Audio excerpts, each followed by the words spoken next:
Pues voy a hablar del morito, buenos días, que es esta especie que empezó a criar aquí en Doñana en 96 con 7 parejas, después de unos años que se veía por aquí.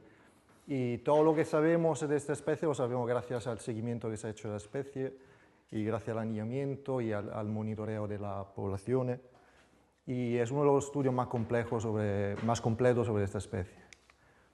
Entonces, es un trabajo que se enmarca dentro de la ecología de poblaciones, que se define como el estudio de cómo el tamaño de una población varía en el tiempo y en el espacio, dependiendo de factores bióticos y abióticos, y es una disciplina dentro de la ecología muy importante si consideramos que la ecología se define en una de sus definiciones más clásicas como el estudio experimental de la distribución de la abundancia.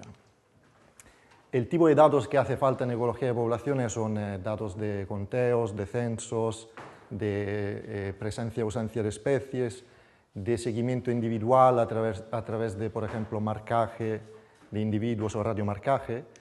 Todo esto se analiza a través de modelos estadísticos y nos da la posibilidad de conocer mejor los procesos ecológicos y demográficos que determinan la distribución de las especies. Los datos que se han usado durante mi tesis son datos sobre todo de anillamiento. Se han anillado alrededor de 17.000 pollos desde el 96 hasta hoy y se han reavistado alrededor de 26.000, 27.000. O sea, se han hecho 26.000 reavistamientos. Luego han tomado datos morfométricos, entonces mediciones de tarso, de medidas morfométricas, ¿sí? De muestras biológicas, de sangre, para sexado molecular. De hecho, conocemos el sexado de alrededor de 4.000 pollos.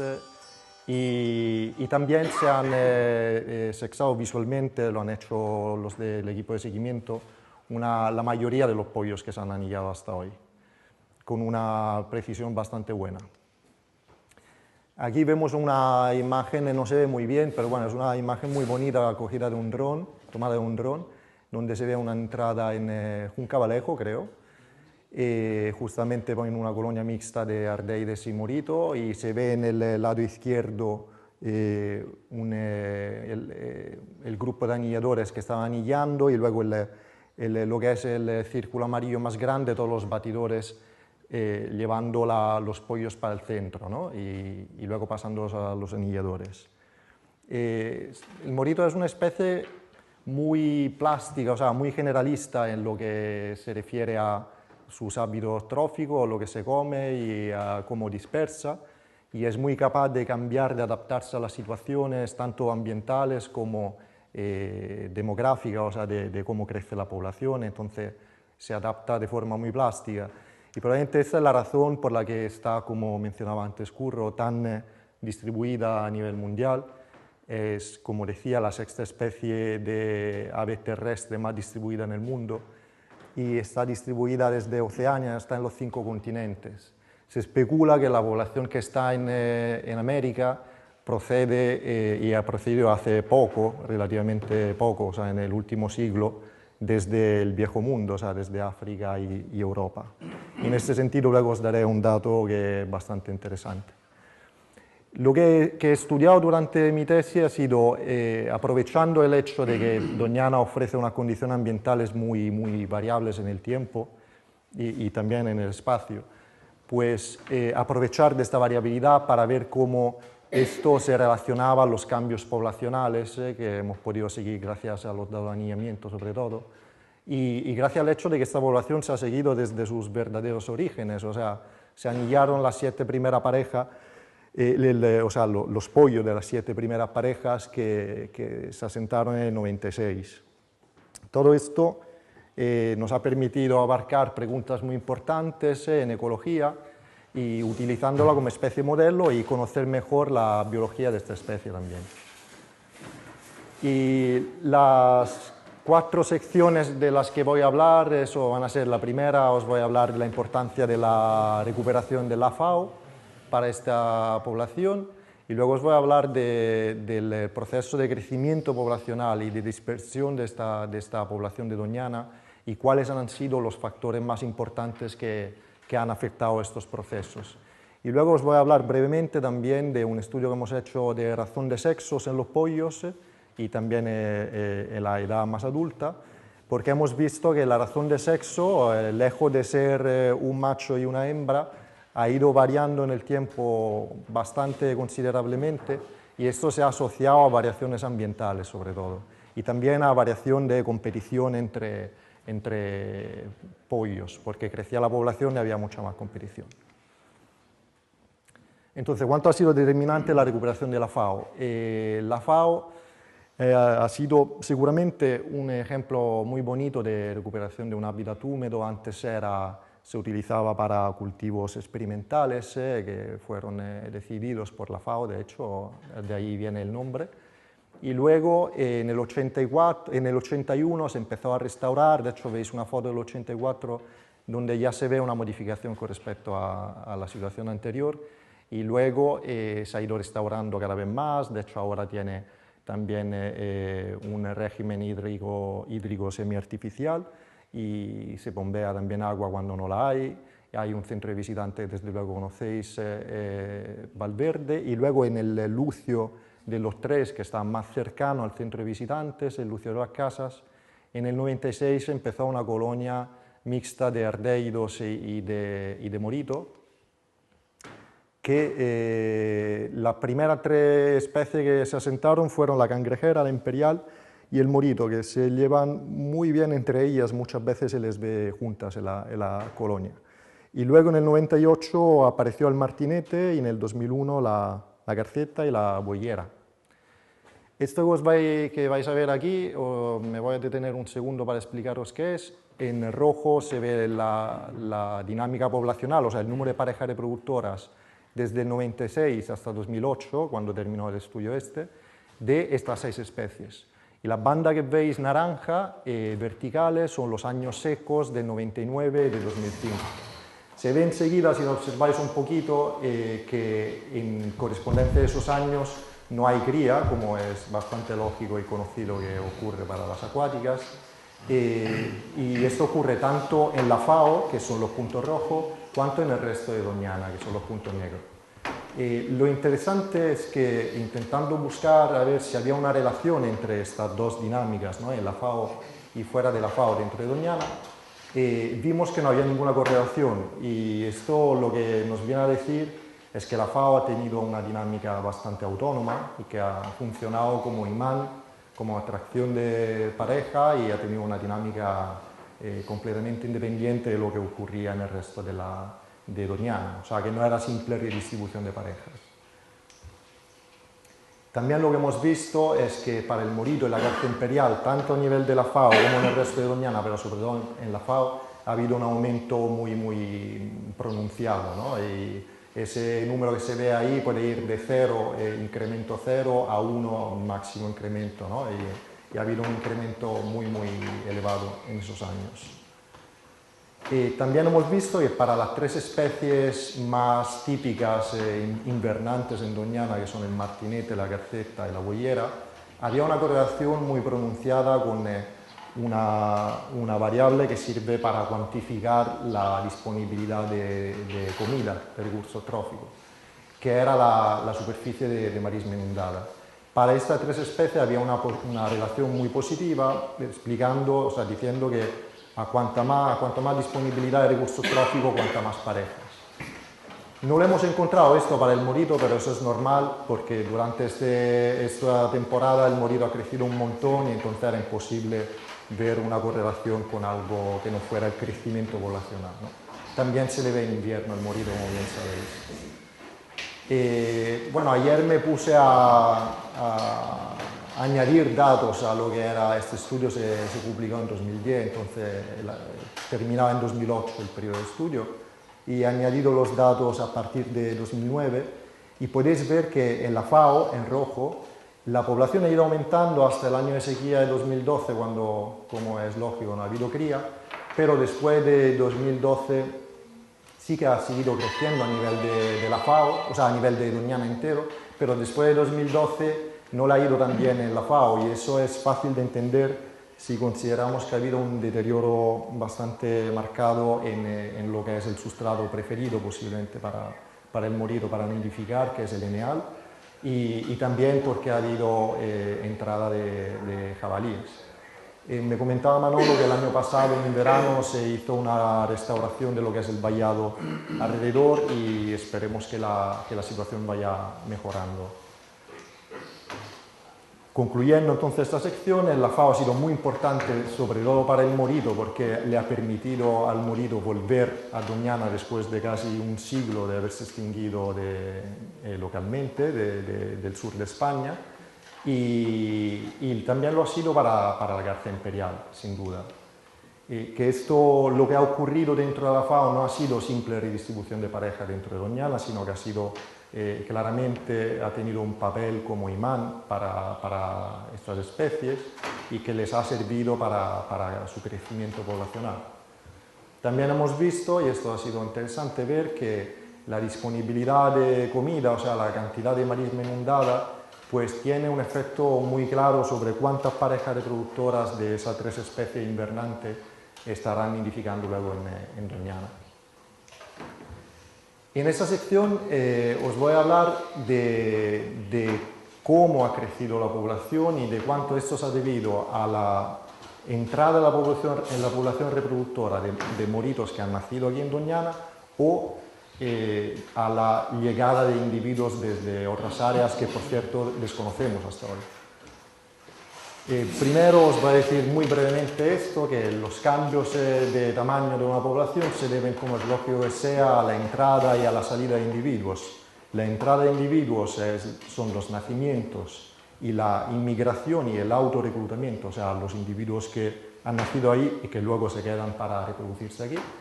Y las salidas se deben a la mortalidad y a la inmigración. Entonces, una pregunta clave, ahí he cambiado antes el color del blanco y no ha sido buena idea, pero bueno, una pregunta clave en ecología es entender si la llegada de individuos se debe a autorreclutamiento, o sea, a los individuos que han nacido aquí y que deciden quedarse, o si se debe a la entrada de inmigrantes. Lo que hemos utilizado para este estudio han sido sobre todo los datos de captura-recaptura que os mencionaba antes y los censos, que han consistido en unas estimas del número de parejas reproductoras, pero también del número de volantones, y entonces esto ha permitido tener una estima bastante precisa del número de volantones por pareja, que es la productividad. Hasta 2003 había una estima muy precisa de eso. Y luego hemos también el tamaño poblacional, que han contado ellos la pareja reproductora. Y luego con un modelo estadístico hemos estimado la supervivencia, el autorreclutamiento y cuánta inmigración habría hecho falta, si hacía falta, para que creciera tanto la población. Lo que hemos visto es que la supervivencia local de los juveniles, y por juveniles aquí entiendo los individuos que son volantones y que sobreviven el primer año, ¿no? Hasta la siguiente estación reproductora. Macho y hembra han tenido una supervivencia local muy parecida, que del 75% de macho y hembra volantones han sobrevivido. Aquí tenéis que fijaros en que hablo de supervivencia local, y la supervivencia local es un parámetro que cuando uno lo estima se debe tanto a cuánto han sobrevivido, pero también a cuánto se han quedado. O sea, entonces al proceso de dispersión y al proceso de dispersión. Son ambas cosas.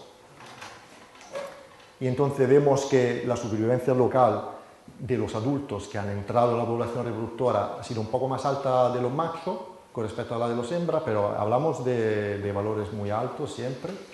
Y luego, curiosamente, hemos encontrado que para los que no han accedido a la reproducción, o sea, los que no han encontrado pareja, las hembras tienen una supervivencia local muy alta, y los machos, aunque haya cierta incertidumbre en la estima, pero el valor más probable es que el 1% de los machos hayan sobrevivido y se hayan quedado en la población. Entonces, esta diferencia tan brutal es muy lógico que se deba a dispersión, o sea que los machos que no han encontrado pareja se han marchado. Y luego os daré unos detalles de por qué esto realmente ha ocurrido. Aquí vemos la probabilidad o la frecuencia, si preferís, de autorreclutamiento, o sea, qué porcentaje de individuos que han sobrevivido deciden entrar en la población reproductora de la FAO, porque son datos de la FAO. Y vemos que hasta el 2003 la mayoría, el 80% de juveniles se reproducían, o sea, que empezaban a reproducirse al año siguiente la mayoría de la población, y que esto ocurría con un poco más de probabilidad entre los machos frente a las hembras, y que luego, a partir de 2003, cuando ya aparecen otras colonias, Funcavalejo, la más importante, el Caño de Guadiamar, pues ahí empiezan a bajar este porcentaje, pero es algo muy lógico, porque muchos nacidos, de los nacidos de la FAO, tenían ahí a unos pocos kilómetros de distancia unos hábitats más nuevos, menos explotados, como había sido Funcavalejo, para acceder a la reproducción. La productividad, o sea, el número de volantones por pareja es muy, muy alta para esta especie. Se estimó como entre 2,12 pollos por cada pareja, volantones por cada pareja, y es súper alta si la comparamos con las pocas estimas que se han hecho de esta especie en otros lugares, como en América, donde han visto que había como 0,5, como máximo un volantón por pareja. Aquí lo que hemos hecho ha sido estimar cuál es el crecimiento de la población observado, que es la línea negra, y estimar cuál habría sido el crecimiento si no hubiera habido inmigración, o sea, si solo la población se autosustentaba. Veis que hay una diferencia muy, muy marcada, y eso siempre a través de modelos se puede cuantificar como que ha habido una media de unas 58 hembras o parejas reproductoras que han inmigrado desde fuera, no sabemos de dónde, a Doñana. Y esto ha hecho que la población, no obstante se estuviera alimentando de inmigrantes, al mismo tiempo estaba sirviendo ya de trampolín para la expansión de la especie en Europa y en la cuenca del Mediterráneo. A partir de 2003, que cuando ya empieza Funcavalejo, vemos que la población, fijaos que la escala en la segunda parte a partir de 1000, o sea que la población seguía aumentando, pero ya se estaba básicamente autosustentando, ¿no? Y entonces seguía siendo una población fuente, se le dice, o sea, que va sirviendo de trampolín para la expansión, pero ya se autoalimentaba, ya no tenía tanta inmigración.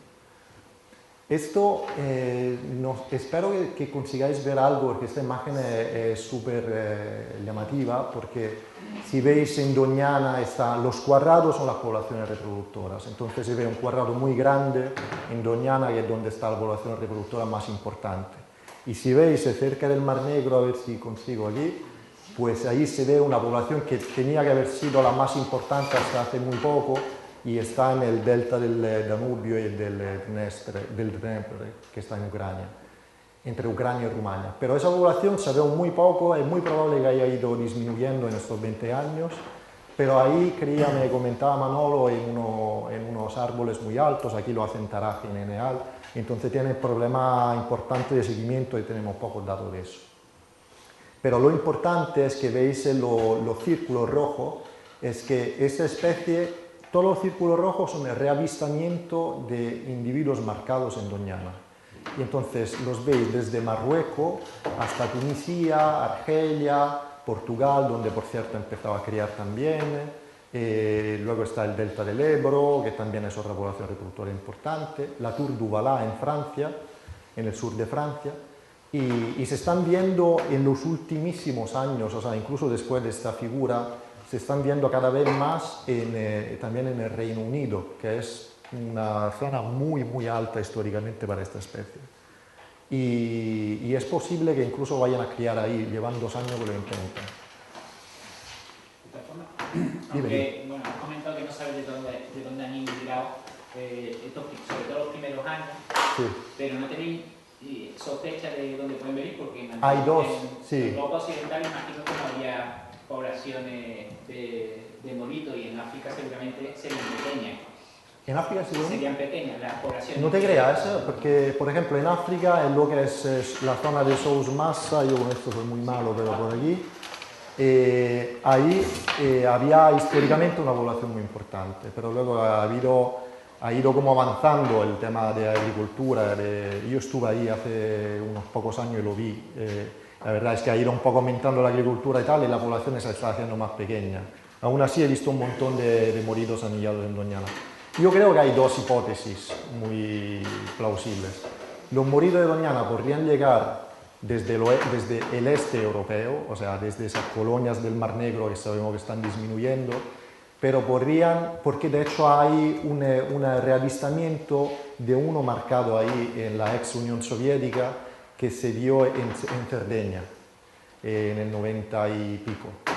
Entonces es plausible, pero yo creo que es bastante más probable que estos individuos de Ucrania, esa zona ahí, que se sabe por el único estudio que se ha hecho de marcaje con esta especie antes de Doñana, que iban en la África subsahariana, es bastante probable que haya habido un momento, yo al menos es lo que pienso, en el que hayan visto que las condiciones para la reproducción en el este europeo iban degradándose, y entonces, ¿sabes? Como son individuos, como es una especie muy nómada, habrá habido alguien que por casualidad más o menos haya ido por la zona de Doñana, por esa zona, y que haya visto que las cosas estaban mucho mejor, y que poco a poco los que están llegando ahí a Doñana procedan de África, es posible. De hecho, también tenemos avistamientos en Namibia, me parece, o en la zona ahí, en Cabo Verde. Bueno, luego, por cierto, tenemos avistamientos en los Azores, y como le decía antes a Curro, tenemos unos avistamientos de moritos anillados en Doñana en Centroamérica. Y uno de estos, me acuerdo muy bien, que tenía como 4 meses de edad. Y se vio, además con foto y todo, se vio ahí en Barbados. Trinidad y Tobago y Barbados. Pero eso es algo que queda para aclarar. De dónde proceden todavía es algo que ojalá lo consigamos saber. Bueno, entonces simplemente decir esto, o sea, que lo que hemos visto es que la inmigración, curiosamente, porque es algo en ecología que no pasa tan a menudo, ha sido lo que ha hecho que hubiera un crecimiento tan rápido a nivel poblacional, pero sobre todo ha hecho que esa misma población que se le llamaba sumidero, es decir, una población que viene recibiendo individuos desde fuera, se haya convertido en población fuente, o sea, en trampolín, en el plazo, o sea, en muy pocos años. Y luego que las condiciones ambientales favorables de Doñana hayan servido como efecto imán para llegar a otros individuos. De hecho, tenemos valores muy altos de estos parámetros demográficos, que son productividad, una edad muy temprana de primera reproducción. Se sabe que el morito, por ejemplo, en América, va entrando a la población reproductora con 3 años de edad, aquí lo hace con 1 año la mayoría de ellos. Y también lo que os comentaba, o sea, que ha sido un cambio muy rápido de población sumidero que recibe individuos a población fuente, aunque siguiera recibiendo individuos. Aquí os voy a hablar de la dispersión, o sea, qué es lo que les hace dispersar. Es sabido que el proceso de dispersión en aves y en vertebrados por lo general se debe a las condiciones en la zona reproductora, por ejemplo, al éxito reproductor, que es la productividad, lo que os decía antes, a los recursos tróficos, a la productividad, o sea, cuántos volantones sacan, no solo cuánto nacen. Pero también es sabido, y en los últimos años se está viendo cada vez más, hay una mujer en Canadá que está trabajando mucho con este tema, que se llama Stéphanie Genoubrier, que está viendo que los eventos climáticos extremos como inundaciones, sequía, huracanes, están teniendo un efecto muy fuerte sobre la redistribución de las poblaciones de aves, sobre todo. Y entonces, es sabido, que era lo que os comentaba antes, que cuando uno trabaja con poblaciones abiertas, o sea, como es una población de aves, lo que tú estimas con estos modelos es mortalidad local. Antes os hablaba de supervivencia local, pero es lo mismo, o sea, son la misma cosa, la complementaria.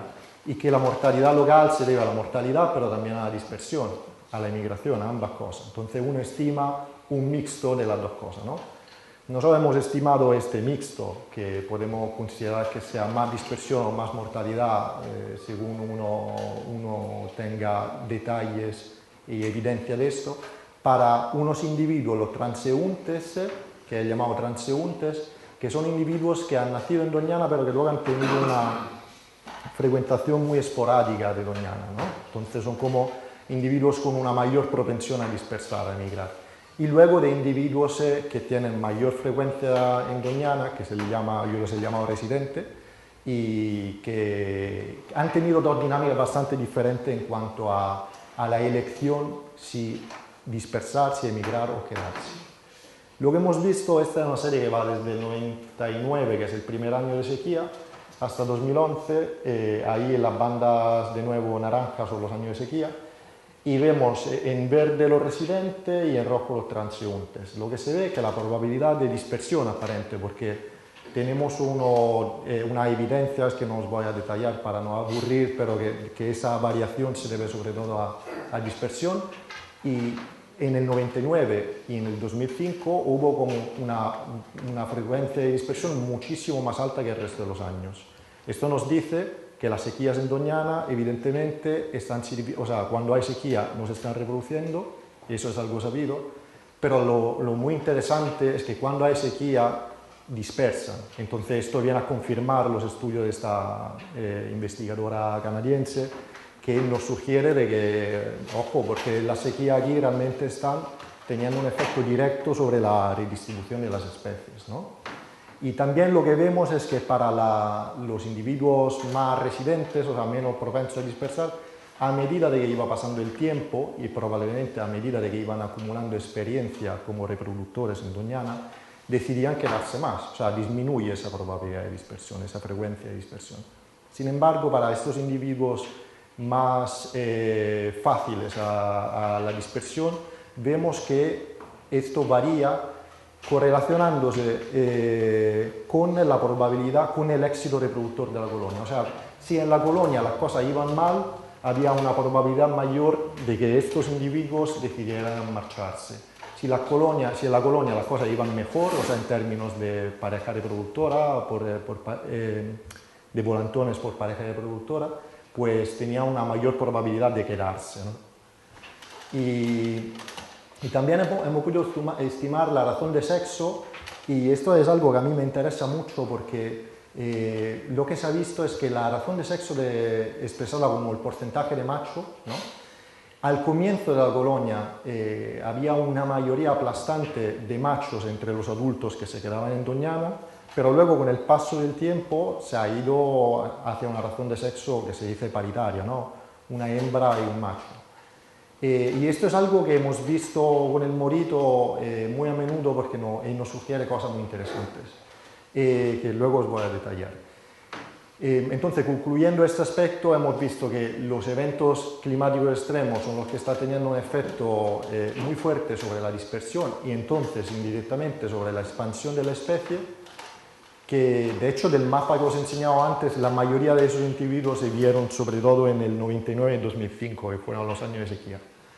Y luego que la dispersión de los que he definido como transeúntes se relaciona al éxito reproductor, que si las cosas van mal como éxito reproductor se marchan más fácilmente, si no se quedan, pero que luego hay un grupo de individuos más celosos de su lugar de nacimiento, que van quedándose cada vez más con el paso del tiempo, probablemente debido al hecho de que vayan acumulando experiencia como reproductores.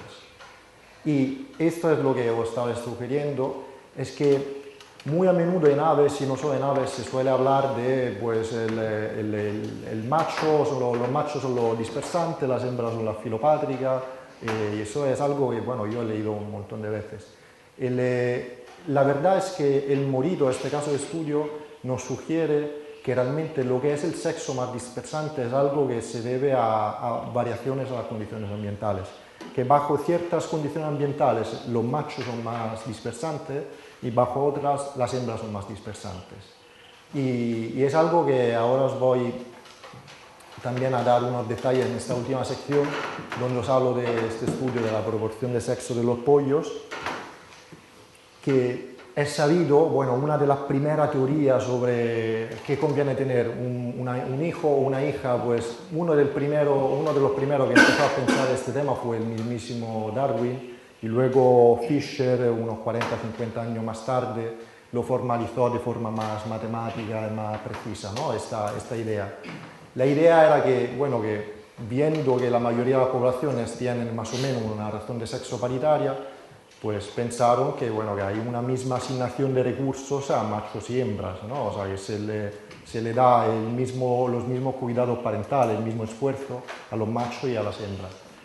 Pero, claro, hay especies que son muy dimórficas, entonces donde es de suponer que un macho y una hembra cuestan mucho, o sea, de una forma muy diferente a los padres, ¿no? Según lo que requieran. De hecho, se suele asumir, y es lo que se ha hecho la mayoría de los estudios hasta hoy, que en especie dimórfica en tamaño, pues se asume que la especie más grande es la que demanda más cuidado parental, es la más costosa para los padres, ¿no? Nosotros realmente, aunque haya cierto dimorfismo sexual, los machos son un poquito más grandes, lo hemos querido cuantificar, este coste energético para los padres, y lo hemos hecho a través de un experimento de agua doblemente marcada, se llama, que lo hicimos ahí en la FAO. Se le inyecta una sustancia y se va viendo cómo metabolizan esta sustancia, y a partir de ahí se determina cuánto cuestan los individuos de un grupo y cuánto cuestan los individuos del otro grupo. Lo hemos hecho cogiendo un tamaño bastante considerable de macho, de pollo macho y de pollo hembra, y hemos visto que los machos en media valen, por así decirlo, un 18%, cuestan un 18% más que las hembras.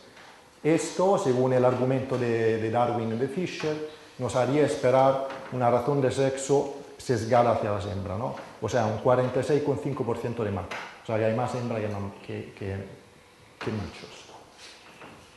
Pero bueno, en la dura realidad, realmente con organismos reales, sobre todo los vertebrados, que tienen una historia vital muy compleja, es muy probable que ocurran también otras cosas, que no pueda todo deberse simplemente al hecho de que valga más, cuesta más una hembra o un macho. Y de hecho es un poco lo que hemos encontrado, porque hemos encontrado resultados muy llamativos. Vemos que al comienzo de la colonia, cuando había 199 parejas, esto es, si no me equivoco, en el 98 por ahí, pues la razón de sexo sí que era muy cercana a lo que se esperaría uno según la hipótesis de Darwin y de Fisher, ¿no? Muy cerca del 46%. Pero luego, con el paso del tiempo, se ve que hay un neto aumento de los machos, o sea, de los pollos machos respecto a las hembras. Y al mismo tiempo, a medida de que iba aumentando la población, las condiciones corporales, o sea, la calidad de los pollos iba, y es lógico, disminuyendo, ¿no? Porque había más competición, entonces es lógico que se dieran, y probablemente había menos recursos tróficos disponibles por cada uno debido a la mayor competición. Fijaos que realmente no son comparables macho y hembra ahí, porque por cada sexo se calcula de forma diferente. Esa imagen no significa que las hembras estén en mejor condiciones que los machos, sino simplemente significa que a lo largo del tiempo y a medida que aumentaba la población, las condiciones de ambos iban empeorando. Al mismo tiempo, si os fijáis, el eje de X, o sea, lo que se ve abajo, es siempre el tamaño poblacional, que se corresponde también al paso del tiempo. Hemos podido estimar la mortalidad entre pollos machos y pollos hembras. Y hemos visto que al comienzo estaban muriendo más machos, al comienzo de la población, pero luego a medida que pasaba el tiempo iban muriendo más hembras frente a los machos. Y esto probablemente se haya debido al hecho de que las hembras, siendo más pequeñas, han sufrido más la escasez de recursos que iban teniendo, y entonces esas condiciones más difíciles las hayan sufrido más que los machos. O sea, que haya sido un proceso no adaptativo, o sea, no evolutivo, sino un proceso debido simplemente a las condiciones que estaban afectando de forma diferente machos y hembras, ¿no? También hemos visto, y esto es, que si cogíamos la muestra de los pollos que habían anillado ellos y de los que habíamos tomado la medida morfométrica, podíamos estimar su edad a través del ala, porque el ala es una medida que no cambia, no varía tanto con las condiciones de salud del individuo, sino varía mucho con la edad, ¿no? Entonces hemos separado dos grupos, los más cercanos al nacimiento, o sea, los más pequeños, o pequeños de edad me refiero, que son los que están en rojo, y los más cercanos a la edad de ser volantones, ¿no? Que son los que están en verde. Y hemos visto que la razón de sexo, siempre con el paso del tiempo, el aumento poblacional, ha variado, o sea, ha tenido una tendencia muy diferente entre ellos. Entre los volantones han ido aumentando cada vez los machos, y esto es completamente lógico si consideramos lo que hemos visto antes, de que iban muriendo más las hembras, pero que entre los nacidos, o sea, los pollos recién nacidos, iban aumentando las hembras. Esto sí que es un cambio probablemente evolutivo. O sea que los padres han empezado a tener una mayor conveniencia en producir hembras, o sea, en engendrar hembras. ¿Por qué? Porque los machos, los hijos iban teniendo una competición muy fuerte, porque había un montón de machos al final de la época de volantones, porque las hembras morían. Entonces, le compensaba más producir hembras que machos. Y lo que hemos visto también es que viendo cómo se correlacionaba la razón de sexo de los pollos con la razón de sexo de los adultos, o sea, de los adultos justo después de ser pollo, pues había una relación que nos sugiere de nuevo lo que habíamos visto antes en la sección anterior. O sea que a medida de que iba aumentando la razón de sexo de los pollos, tanto si lo consideramos todo junto como si consideramos los volantones, iba aumentando el porcentaje de machos, iba disminuyendo el porcentaje de machos en los que eran los adultos que se veían poco después, en invierno, en otoño-invierno. Esto nos sugiere de que los machos, a medida de que pasaba el tiempo, iban teniendo una mayor competición porque eran mucho más que las hembras, y entonces que decidían dispersar más. Y fijaos también en el resultado que hemos visto antes, cuando se enseñaba que la probabilidad de supervivencia local, ¿no?, de los machos no reproductores, de las adultas no reproductoras, era muy diferente. Y os decía, probablemente los adultos no reproductores, o sea, los juveniles no reproductores, cuando van al primer intento de cría, si no encuentran hembra, se marchan. Mientras que las hembras se dan otra posibilidad si no encuentran pareja, ¿vale? Y esto probablemente se debe al hecho de que, claro, hay mucha competición para el acceso a la reproducción entre los machos y que al comienzo no la había. Y que se ha debido a factores ambientales, al hecho de que sobrevivían más los machos que las hembras entre los pollos. Concluyendo, entonces la razón de sexo varía según un montón de mecanismos, no solo lo que decía Darwin y Fisher, o sea, el coste diferencial de macho y hembra, sino que hay un montón de mecanismos que son ambientales y algunos evolutivos, que la realidad es bastante más compleja. Y hemos visto que ha habido una mortalidad diferencial por sexo, pero también muy probablemente una dispersión diferencial por sexo a medida de que iban cambiando las condiciones ambientales y la competición. Y también hemos visto que esta mortalidad diferencial por sexo muy probablemente ha determinado cambios en la razón de sexo al nacimiento, y son cambios, se puede hablar de cambios facultativos o más fácilmente cambios evolutivos, es decir, que le iban conveniendo más adaptativos, que le iba conveniendo más a los padres engendrar hembras porque había mucho menos y tenía menos competición. Luego, lo último que os quiero comentar es que ahora mismo estoy trabajando junto con la Estación Biológica de Doñana y junto con la Tour du Valais en Francia, donde hay esta otra población importante de morito, para intentar aprovechar la experiencia que se ha hecho aquí en Doñana a nivel de seguimiento, sobre todo a nivel de seguimiento, y también de lo que hemos sacado sobre esta especie, de la que sabemos muy poco, para intentar coordinar un proyecto internacional sobre esta especie, donde intentemos entender un poco más cómo funciona la dinámica de esta población y sobre todo para que se use como especie modelo de cara al cambio global, ¿no? Porque tiene esta respuesta tan rápida a los cambios, que es una especie muy interesante. Entonces, ¿qué queremos hacer? Queremos organizar un workshop en 2017, ahí en la EBD, donde se inviten gente, investigadores y gestores de distintos lugares de esta metapoblación, o sea, de la población que tiene algún enlace con Doñana, y entonces son los de la cuenca del Mediterráneo, y también son de Francia, de Italia, del este europeo, y que se intente establecer un seguimiento coordinado y un uso compartido de los datos para hacer una investigación más contundente, más interesante, un poco imitando lo que se ha hecho con el flamenco. Probablemente lo sabréis, que hay una red ahí con flamenco que funciona muy bien desde hace muchos años, pero también nos gustaría, debido a la amplia difusión de la especie que está en Oceania y en América también, y en Asia, hacer un estudio genético teniendo muestra de plumas para ver a nivel genético cómo están conectadas estas poblaciones. Podría ser un tema muy interesante, porque de esta especie no se sabe nada. Se sabe que está en todo el mundo, pero no se sabe nada sobre cómo están conectadas estas poblaciones, cómo están conectadas el morito en Centroamérica con el morito en África y en Europa y en todos los continentes. y luego proponer líneas de investigación y y medidas de conservación. A ver si somos capaces de recaudar los fondos, en eso estamos y espero que sí. Y ya está. Un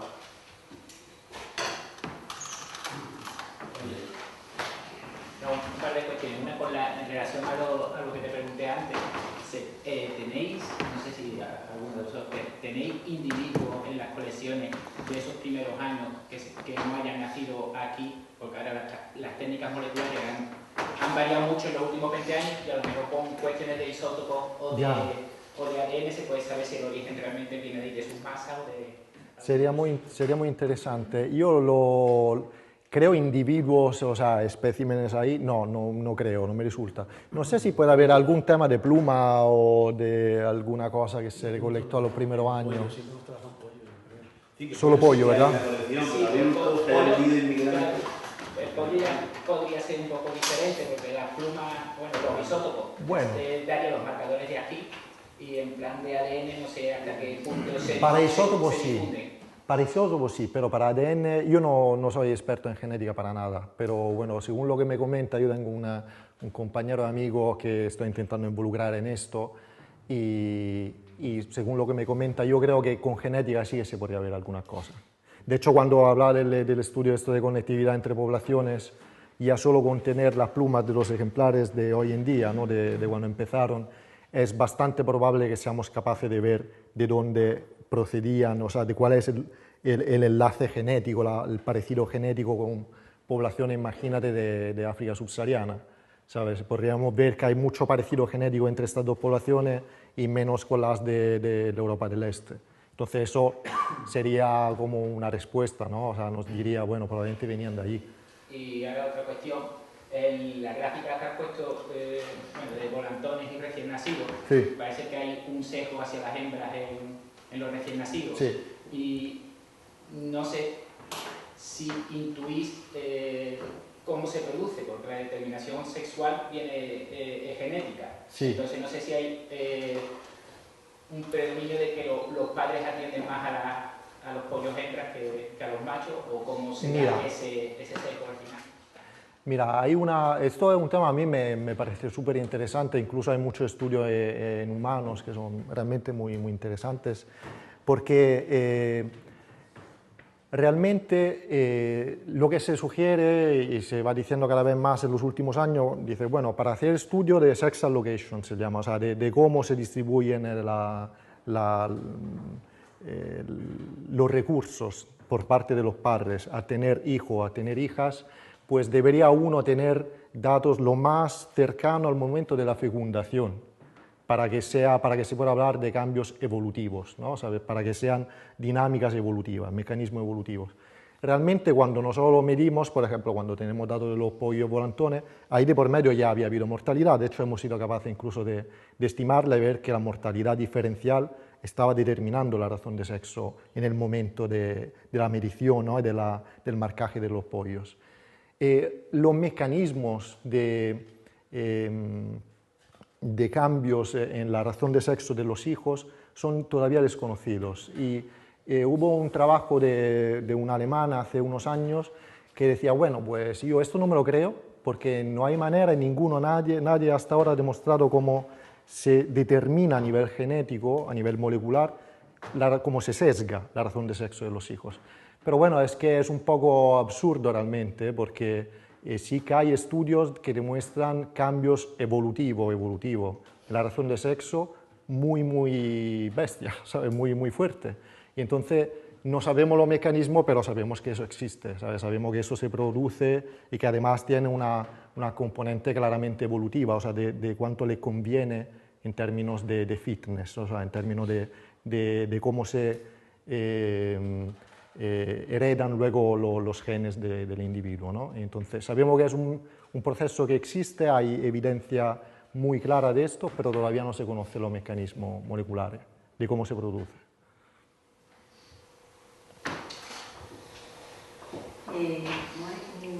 Igual has comentado algo al principio y estaba enterado, pero el tema de la dieta, o sea, el efecto llamada de la abundancia de recursos y visibilidad y tal, que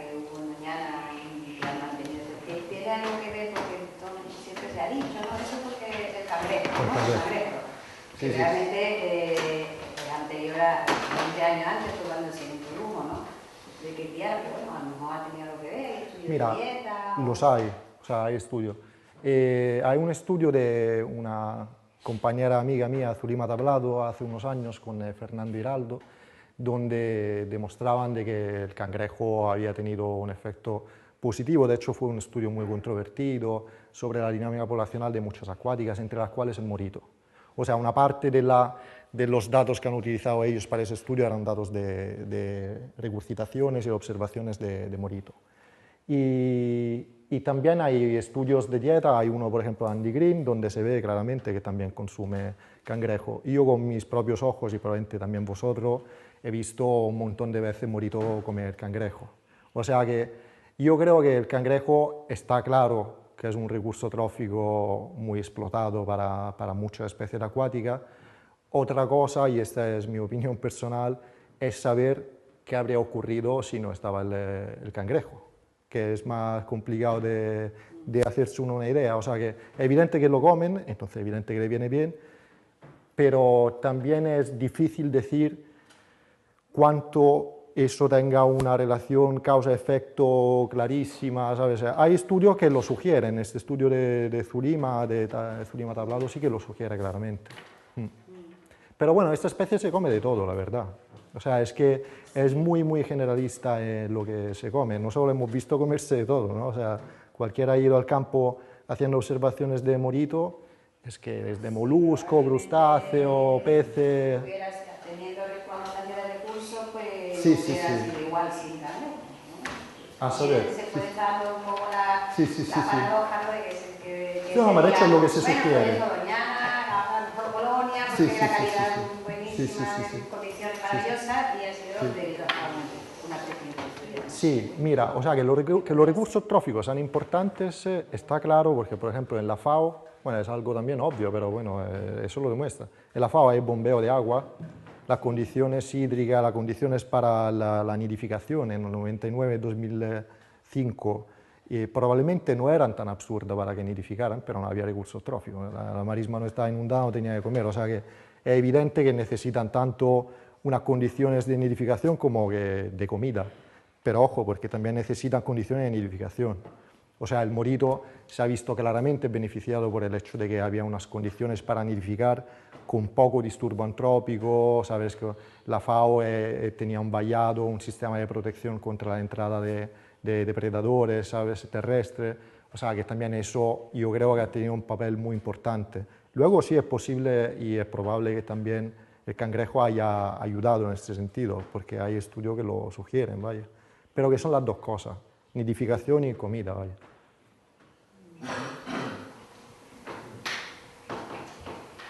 ¿Se sabe por qué se produjo a partir del siglo XVIII, habéis dicho?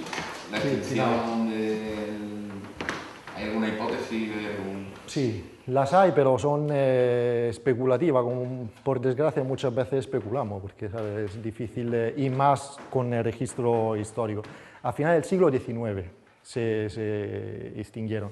Se sabe que al comienzo o sea, al final del siglo XIX, al comienzo del siglo, del siglo XX, o sea, en 1900 y algo, sí que había algo de morito todavía en Doñana, o sea, hay registro de eso.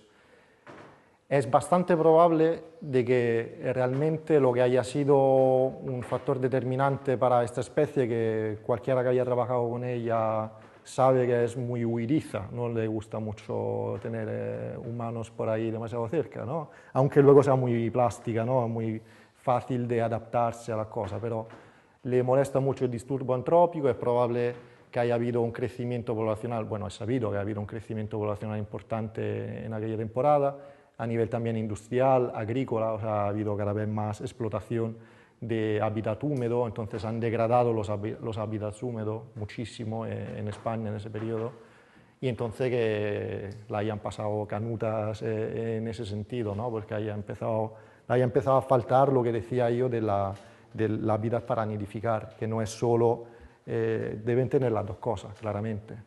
Y entonces, luego por un proceso para mí de más o menos casual, como es una especie muy nómada, que se mueve mucho y que hay individuos un poco locos que se van para Barbados cuando tienen 3 años de edad, pues que se hayan encontrado con unas condiciones mejoradas, ¿no? En Doñana, buenas, con recursos tróficos, con nidificación y que hayan vuelto por eso. Un poco paradójico, ¿no? Que hayan vuelto después de las grandes transformaciones de la marisma y al lado de un centro de visitantes. ¿Cómo? Y al lado de un centro de visitantes. Sí, pero es que es curioso porque yo lo que he visto, yo no estaba en el 96, entonces yo hablo de los datos que he analizado y luego de lo que he visto yo con mis ojos, pero a partir de 2008, por ahí, cuando era mucho más para allá.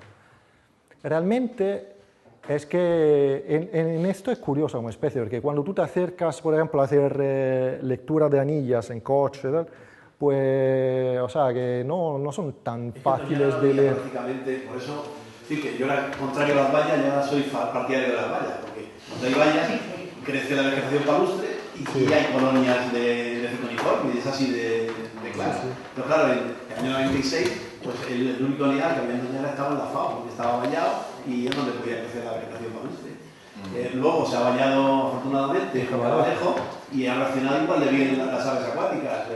¿Sabes? El chujarro está medio bañado y también reaccionan bien las aves acuáticas, entonces es así de claro, ¿no?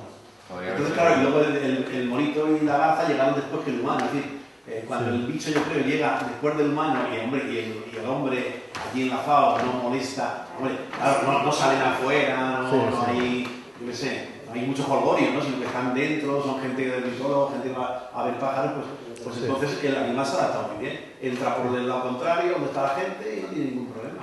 Hombre, luego, cuando han tenido un cabalejo que está en mitad de la marisma, en Casa Dios, pues han ido para allá, ¿no? Y ahora están utilizando más un cabalejo, también porque el hábitat de la FAO ha ido menos, pero podría haber mucho más en la FAO, porque en la FAO ahora mismo hay garajes para que haya mucho más bonito, y no, prefieren irse a la tranquilidad de mitad de la marisma. Y luego, reanudándome esto que dice él, es que yo creo también que hay un proceso muy importante que es el hecho de que se van acostumbrando.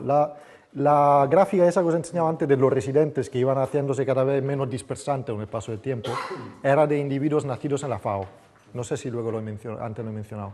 O sea que posiblemente, y explica el hecho de que cuando tú vas al campo y te lo encuentras en un sitio cualquiera, huyan muy fácilmente, pero posiblemente también hay un tema de que se van acostumbrando a una condición cuando han visto que eso no se le repercute negativamente. Entonces, en la FAO han estado ahí durante unos cuantos años, sabemos que las parejas repiten, ¿sabes?, en los años sitio de cría, en los años anteriores le ha ido bien, no le importa demasiado de que haya un niño haciendo jaleo no demasiado lejos, ¿sabes?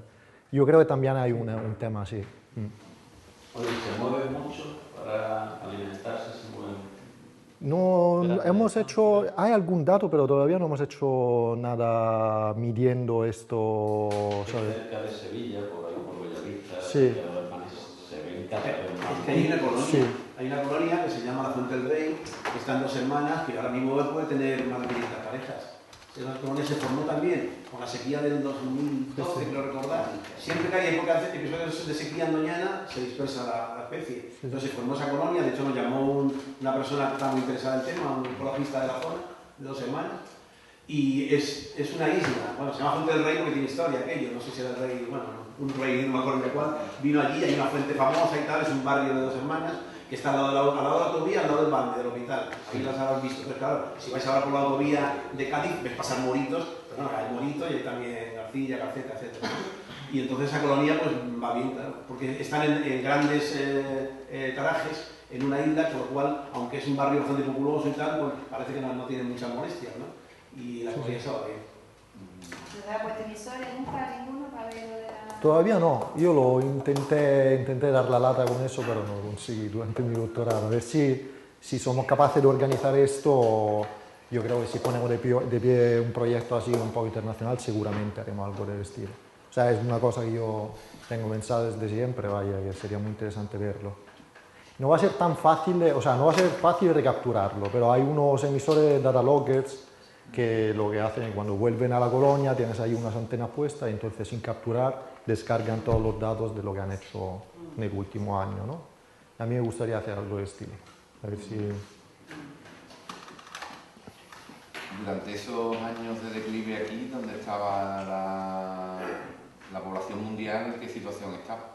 Bueno, ahí, no, a nivel mundial es muy difícil, porque, por ejemplo, hay esta estima de BirdLife, ¿sabes? A nivel internacional, y es que, por ejemplo, en la zona de este asiático, por ahí, ha habido también creo en Oceania, si no me acuerdo mal, ha habido una disminución, o sea, una tendencia a la disminución. En la zona esta, cuando yo empecé la tesis, todavía las estimas que había te decían que el morito era una especie que estaba en declive, y realmente ya no era así en ese año, porque ya realmente la población ioniana era muy importante, pero todavía no se había publicado eso. A nivel mundial no hay un trend único, no hay una tendencia única, hay mucha tendencia diferente. Lo que se sabe es que en los años de sequía se han visto, por ejemplo, la Tour du Val, empezado ahí una colonia importante, ¿sabes? Y es cuando van saltando a otro sitio de cría. Muy bien, ¿alguna pregunta más? ¿Hay alguna especie que se haya visto afectada negativamente por el boom del morito? Yo no creo. No, desde la estima del trabajo de Cristina Ramos, ellos en los últimos años con Acuática y tal, pues no parece en absoluto. La Imperial, la primera sección que os enseñaba, pues ha ido aumentando al mismo tiempo que aumentaba el morito. Pero junto a Alejo, hombre, además no compartían, sí, los moritos criaban en los primeros años, luego ya, ahora últimamente los que están allí en la FAO están criando en garaje, ¿no? Pero los moritos criaban en la Asociación Palustre, en la ENEA, y las cangrejeras criaban sí, que que criaban en otro sitio y bueno, no tenían ningún problema. Y la cangrejera en general que va mal en todos lados, en la pajarera, que no se toca nada. Desde el 2011 ha sido el año que más ha habido, desde el 96, que ha habido 47 parejas en la pajarera, y desde el 2011 para acá, no, el 2012 fue muy seco, pero luego no ha vuelto a aparecer en la pajarera, está tranquilísima, ¿no? Ahora mismo el mejor sitio de cangrejera también es Junta Vallejo. Junta Vallejo es el mejor sitio de cangrejera de los últimos años, ¿no? Pero bueno, la población de cangrejera de luego va mucho peor que la de bonita. Bueno, hasta el 2008, entre 93 y 2008 no había ninguna tendencia, de hecho no la encontramos. Pero bueno, también es cierto que han pasado 8 años. Así que... Yo quiero solo añadir una cosa, que si... Bueno, todo esto se debe a todo el esfuerzo que han hecho, a la lectura que se han hecho. Y claro, las lecturas son súper importantes. Si tenéis ocasión de hacer lectura de alguna anilla de morito, es fantástico. Sobre todo en época reproductora. En 2004 Fernando hizo un esfuerzo muy grande ahí en la FAO de lectura de anilla, y yo que he estado trabajando con esos datos, eso se agradece una barbaridad. Y te da la posibilidad de conocer cosas que si no puedes conocer. Así que si hacéis lectura, estupendo. Bueno,